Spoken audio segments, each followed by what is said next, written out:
ಸೊಪ್ಪು, ತೊಗರಿಬೇಳೆ, ನೀರು 2 ವಿಸಿಲ್ಸ್ ಇಕ್ಕಿ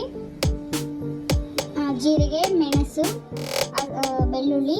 ಹಸಿಮೆಣಸಿನ್ಕಾಯಿ, ಒಣಮೆಣಸಿನ್ಕಾಯಿ ಅದನ್ನು ಪೇಸ್ಟ್ ಮಾಡಿ,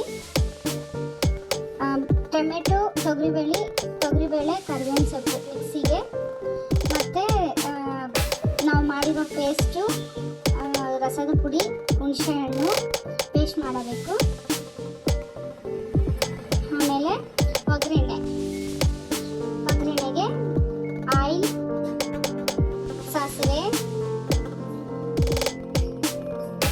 ಬೆಳ್ಳುಳ್ಳಿ, ಒಣಮೆಣಸಿನ್ಕಾಯಿ, ಸ್ವಲ್ಪ ಬೆಲ್ಲ, ಅರಿಶಿನ, ಕರಿಬೇವು, ಇಂಗು, ನಾವು ಮಾಡಿರುವ ಪೇಸ್ಟ್, ರುಚಿಗೆ ತಕ್ಕಷ್ಟು ಉಪ್ಪು, ತಕ್ಕಷ್ಟು ನೀರು ಬೇಕಾದಷ್ಟು ಹಾಕಿ 10 ನಿಮಿಷ ಕುದಿಸಿದರೆ